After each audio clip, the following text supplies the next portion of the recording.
The Great Smoky Mountains do not simply exist as a geographical feature. They breathe. To the Cherokee, this land was Shakonaj, the place of the blue smoke.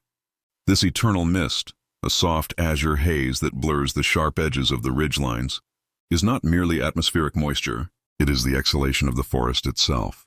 Science now tells us that this phenomenon is caused by volatile organic compounds, VOCs, released by the millions of trees, oaks, pines, and hemlocks, reacting with the atmosphere to scatter blue light. But in 1889, on the rugged spine of the Tennessee-North Carolina border, the smoke was not a chemical reaction. It was a veil. It was a shroud that kept the outside world at bay and buried the secrets of the hollows deep within the ancient metamorphic rock. In this isolated world, survival was not guaranteed, and social standing was a currency more valuable than the gold coin of the flatlands. The settlement of Miller's Gap sat nestled in a cove, a small pocket of civilization surrounded by a wilderness that was both warm, soft, dreamy in the summer, and alluring solitude of danger in the winter. It was here, amidst the towering tulip poplars and the sprawling rhododendron hells, that a social hierarchy as rigid as any Victorian court played out in cabins of hand-hewn log and chinking. We invite you to step back into this world, a world lit by oil lamps and fueled by wood stoves, a world where the hill folk were not the backward caricatures of later centuries, but a fiercely independent people, descendants of Scotch-Irish and German settlers who brought with them the lilt of the old country and a resilience forged in iron. This is a story of the 1880s, a decade when the lumber boom was just beginning to scar the virgin forests, and when a woman's destiny was often stitched into the hem of her skirt or hidden in the bottom of a cedar chest. This is the story of Alara Harwood, a woman rendered invisible by the cruelty of her own kin, and Thorne Blackwood, a rich mountain man who saw what others refused to see. Their convergence would challenge the rigid social structures of Miller's Gap, proving that in the land of the blue smoke, the quietest spirits often hold the deepest power. If you are fascinated by the hidden history of the American frontier, by the lore of the granny women and the craft of the blacksmith, make sure to subscribe to Frontier Rescue Stories. We dig deep into the archives to bring you tales that are as authentic as they are emotional. Join our community of history enthusiasts, ring that notification bell, and let's journey together into the mists of the past. The year was 1889, and the autumn chill, what the locals called hog-killing weather, or perhaps the onset of blackberry winter, depending on the vagaries of the season, had settled over the cove. The Harwood cabin, a structure striving for elegance but rooted in the rustic reality of the frontier, smelled of damp wool and wood smoke. Inside, the domestic sphere was a battlefield of pretension. The widow Harwood ruled this domain with a frantic desire to rise above her station. Her two eldest daughters, Clarissa and Prudence, were her soldiers in this social war. Elara, the youngest, was merely the supply line, essential, but meant to remain unseen. While Clarissa and Prudence sat in the parlor, discussing the latest gossip from the settlement, Elara was engaged in the back-breaking labor that defined the life of a mountain woman in the late 19th century. Housework in the 1880s was not a matter of light dusting. It was a grueling physical endurance test. Elara stood before the cast-iron wood stove, a demanding beast that required constant attention. There were no thermostats. She had to judge the heat by the color of the metal and the feel of the air, feeding it 50 pounds of wood a day to keep the oven steady for baking. Her hands, calloused and stained with soot, worked the heavy iron lifter to adjust the flue, regulating the draft to prevent the biscuits from burning. As Elara wiped the soot from her forehead, she heard the high-pitched laughter of her sisters drifting from the front room.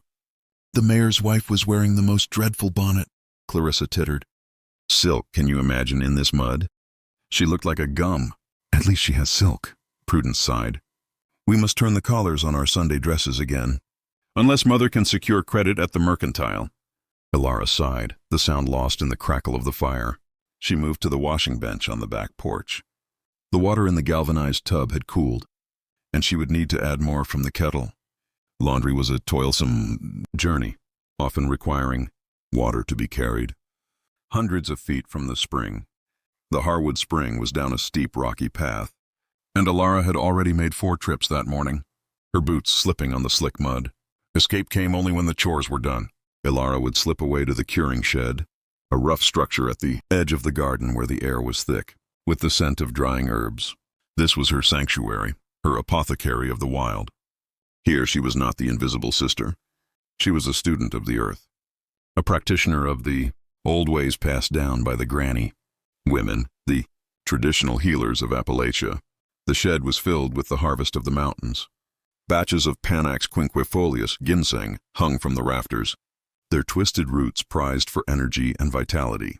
There were bundles of yellow root, Xanthorrhiza simplicissima, for treating stomach ailments and mouth sores, and witch hazel, Hamamelis virginiana, for bruises and inflammation.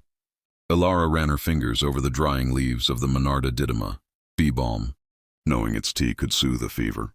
"You're always playing in the dirt," Prudence had sneered earlier that day. "You smell like a root cellar." Alara didn't mind. The smell of the earth was honest. It was the smell of life. In the solitude of the shed, she felt a connection to the land that her sisters, with their dreams of city parlors, would never understand. She was afeard of nothing in these woods, for she knew the secrets of the he-balsam, spruce, and the she-balsam, fir. The settlement was buzzing with a new energy. The timber industry was booming, pushing deeper into the virgin forests, and with it came men of fortune. The name on everyone's lips was Thorne Blackwood.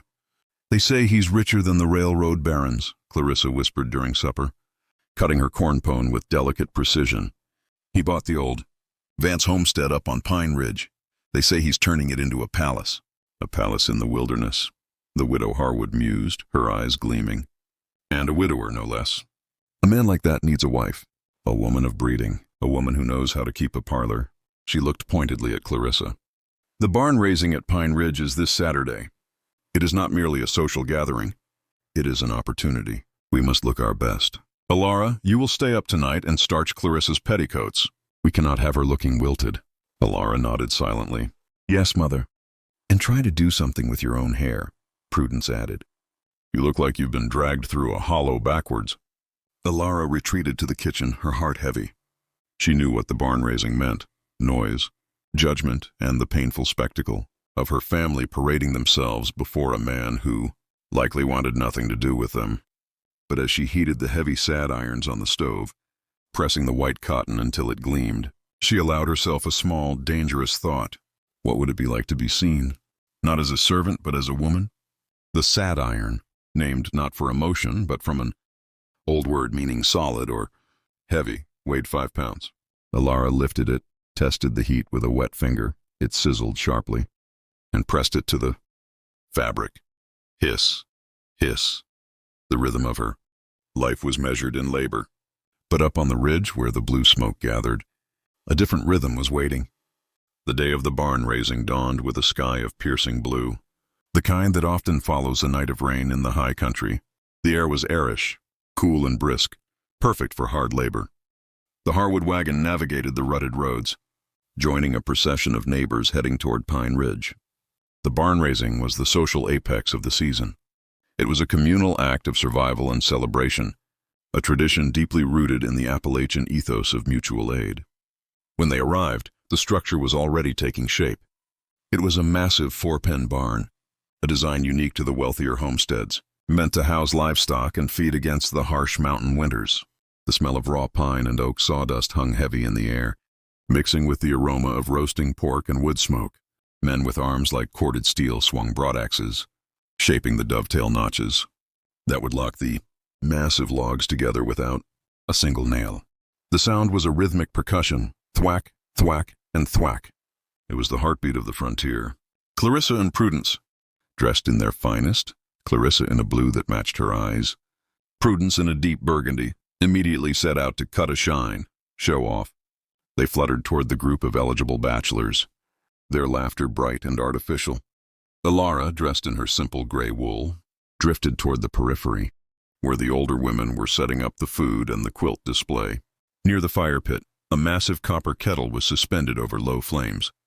It was time for the apple butter stirring, a task that required hours of constant motion to prevent the thick, sweet spread from burning. It was grueling work, usually reserved for the young or the lower status women.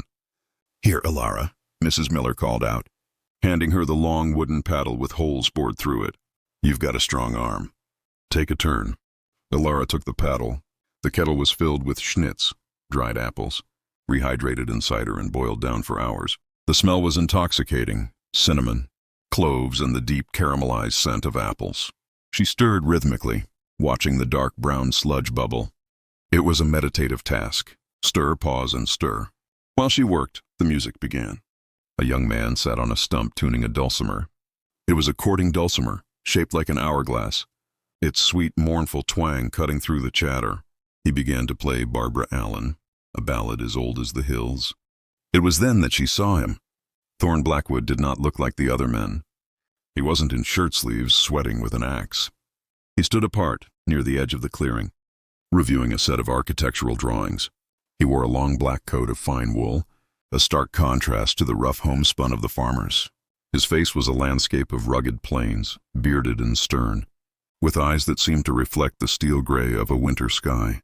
He looked up from his papers, his gaze sweeping the crowd. It passed over the laughing girls, the shouting men, and the tables of food. It landed inexplicably on the copper kettle. He walked over. His stride was long and purposeful. The crowd parted for him, a mixture of respect and intimidation clearing his path. "That smells like memory," he said, his voice deep and resonant. Alara looked up startled.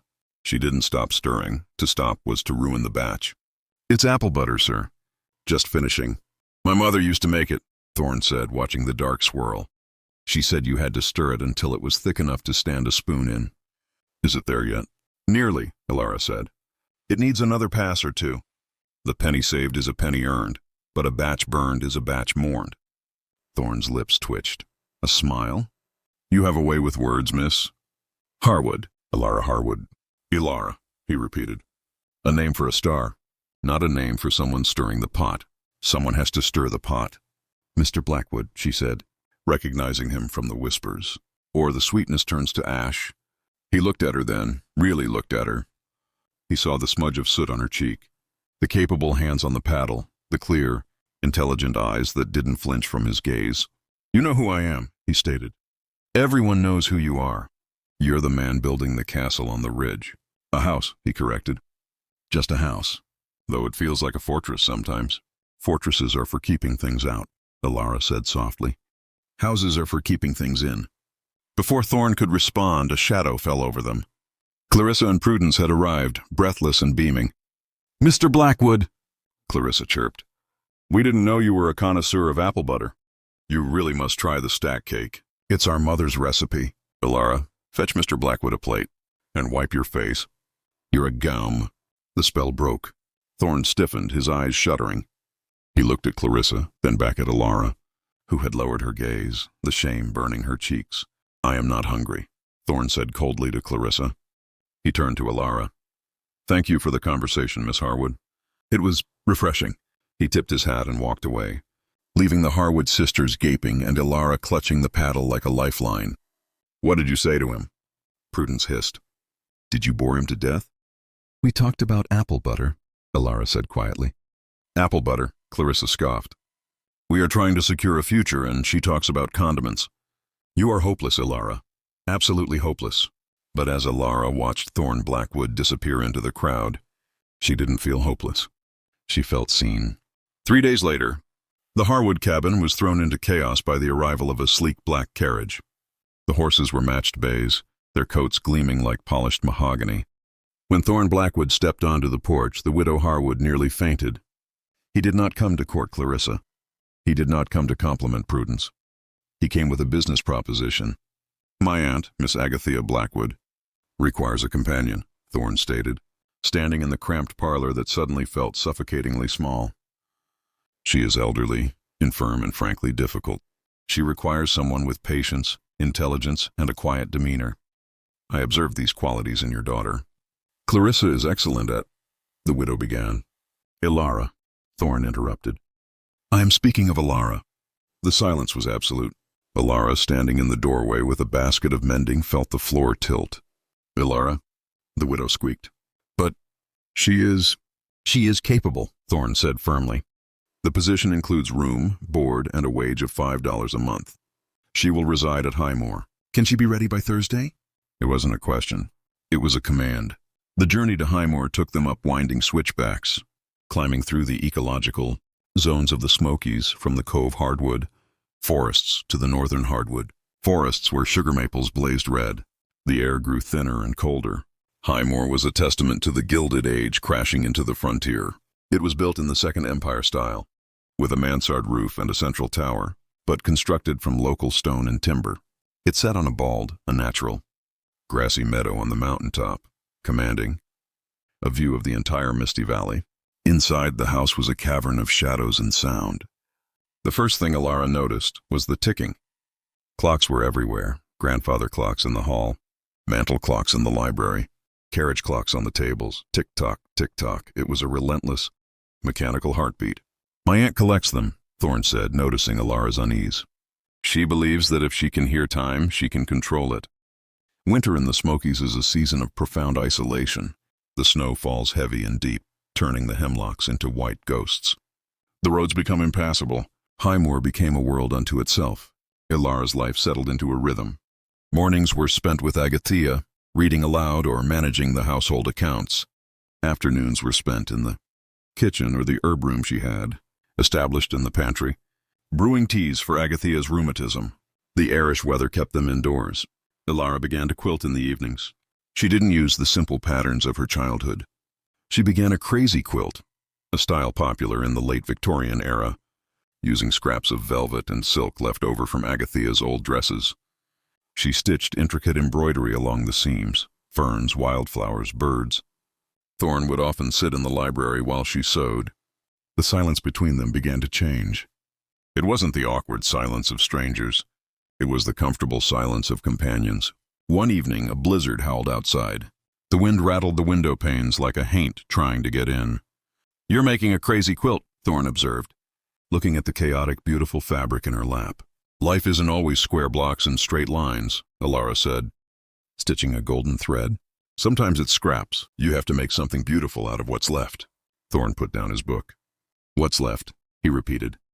He looked at the portrait of Sarah. "I thought I had nothing left." "You have this house," Alara said gently. "You have Agatha. You have the land. And I have you," he said. The words hung in the air, heavy and terrified. Alara's needle paused. "I am just the companion, sir." "You are more than that," Thorne said, standing up. He walked to the window, staring out at the white void. "You brought the color back. Before you came, everything was gray. Now I see the green of the pines again. I smell the apple butter. You are waking me up, Alara, and it terrifies me." He turned to her. "My wife. She was fragile. I spent my life protecting her. You are not fragile. You are like the ironwood tree. Hard, resilient. Is that a compliment?" Alara asked, a small smile playing on her lips. "It is the highest one I know," he said. The deepening bond between them did not go unnoticed by Agatha. One morning, Alara found a pair of scissors buried in the flower pot by the front door. The blades open. "What is this?" Alara asked. Agatha cackled from her chair. "It's a love charm, girl. You bury scissors to cut the tie to the past, or to bind a new love. I buried them. Thorne needs to cut his tie to the dead. And you need to bind him." "Agatha!" Alara blushed. "Don't play coy with me." "I see how you look at him. Like he's the sun and you're a sunflower. And he looks at you like you're water in a desert. But he's stubborn. Men are mules. Sometimes you have to hit them with a 2x4 to get their attention. Or a pair of scissors." Spring arrived with a riot of wildflowers. Trillium, spring beauty, and the fiery flame azalea carpeted the forest floor. But with the melting snow came the Harwood sisters. They arrived unannounced, their carriage wheels caked in mud. They had heard rumors in town. Rumors? They had likely started that Alara was living in sin, or had bewitched the master of Highmore. They burst into the parlor where Alara was serving tea to Agatha and Thorne. "Alara?" Clarissa cried. "We have come to save you." "Save me?" Alara asked, standing up. "From the gossip," Prudence said, eyeing the silver tea service greedily. "People are talking. They say you are performing unnatural rites. That you are a granny witch using roots to befuddle Mr. Blackwood's mind." "That is absurd," Thorne said, his voice cold. "Is it?" The widow Harwood stepped forward. "We know our daughter. She has always been odd, obsessed with weeds and dirt. We fear she is unwell. We have come to take her home." "I am not going home," Alara said, her voice trembling but firm. I am employed here. Employed? Prudence scoffed. Is that what you call it? Look at you, dressed in wool that costs more than our house. You are a kept woman, Alara, a gom of a mistress. Thorne slammed his teacup down. The china shattered. Get out, he growled.